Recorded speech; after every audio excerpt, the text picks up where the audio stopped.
Welcome to the first video blog for FireServiceWarrior.com. Thanks everybody for coming out and visiting the site.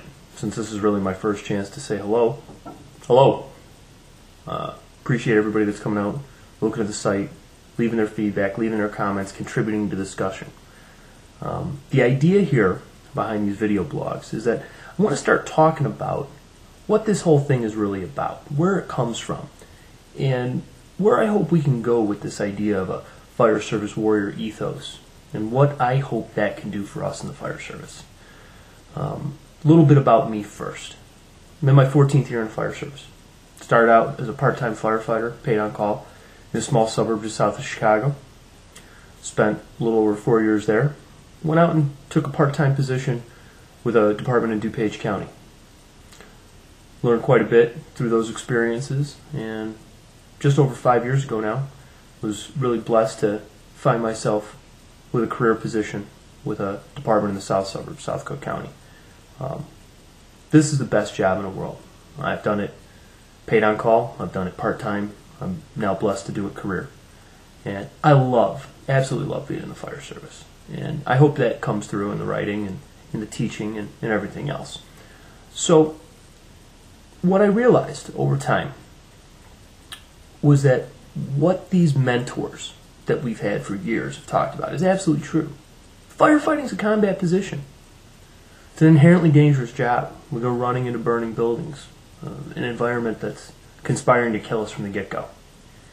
And if we don't approach that with a pretty singular focus, a sense of mission, a sense of duty, and preparing for that high-threat environment, we're at a disadvantage. I've been pretty heavily involved in training since 2001. Taught all over the state of Illinois, taught all over the country. I've traveled internationally to teach hazmat, terrorism response, fire academy classes, all kinds of stuff. And in the course of that work, I've functioned as a consultant with the Department of Defense, a couple of DoD subcontractors, and been really privileged to support the armed forces of the United States in accomplishing some of their missions. My role's been very minor, very, very small, but it's been an honor to help them. You see I got my red shirt on for Red Shirt Fridays. So what I learned from that experience was that folks that show up with a singular sense of duty, a sense of mission, are able to accomplish incredible things. And it inspired in me the idea of really looking into a warrior culture and what warrior cultures are all about. If we go back thousands of years, we go back to the ancient Spartans, the kind of the elite warriors of ancient Greece. A lot of us are familiar with them from the movie 300, some of the other stories and shows that have been out there. Their culture was singularly focused on the importance of duty and one's responsibility to help one's neighbors. For the men, that meant being a part of the military establishment, being part of the military culture. And in fact, a man who was not elected to one of the military messes when he became 18 years old really wasn't even seen as a citizen in the eyes of the Spartans anymore. Interestingly enough, in Sparta, the only two types of people that could have their name printed on a tombstone was a warrior who fell in battle or a woman who died in childbirth. Because of the Spartans, they had seen each of those individuals as paying the ultimate price to further the goals of their society. So in studying these things and having the privilege of meeting and becoming friends with several members of our special operations community, what I saw was a commonality of purpose, a commonality of desire to do good and to be part of something bigger than oneself. At the same time, I'm like you. I've seen folks that just don't want to do this job. They want to carry the badge, they want the paycheck, they want to have a pager, they want benefits, they want vacation time, they want the respect of their friends and neighbors and whatever.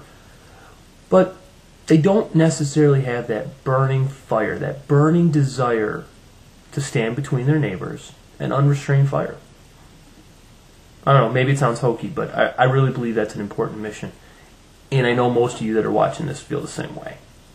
So over the course of the next 10 or 11, 12, however many weeks we keep this video blog going, each week, hopefully each Friday, I'm going to post a couple of minutes of thought on what this fire service warrior concept really is and where we're going with it.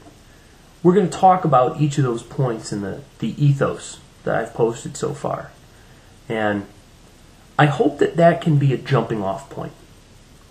It's not a set of commandments. It's not arched in stone.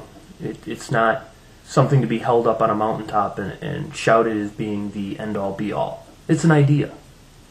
It's a thought. It's a concept as much as it is anything else. And each one of you that is part of the discussion that is happening at kitchen tables, at training sites, on the back step of an apparatus, and on the comments of this blog are contributing to that discussion. I hope you'll encourage people to check out the site. I hope you'll encourage people to come and visit us and see what we're doing here and to be part of the discussion and to be part of embracing the idea of a warrior culture in the fire service and helping to define what that is. So, thank you again for coming to the site. Thank you so much for being interested and caring and having the same passion that I do for this trade. So, until next week, thanks for showing up. Encourage people to come and check it out.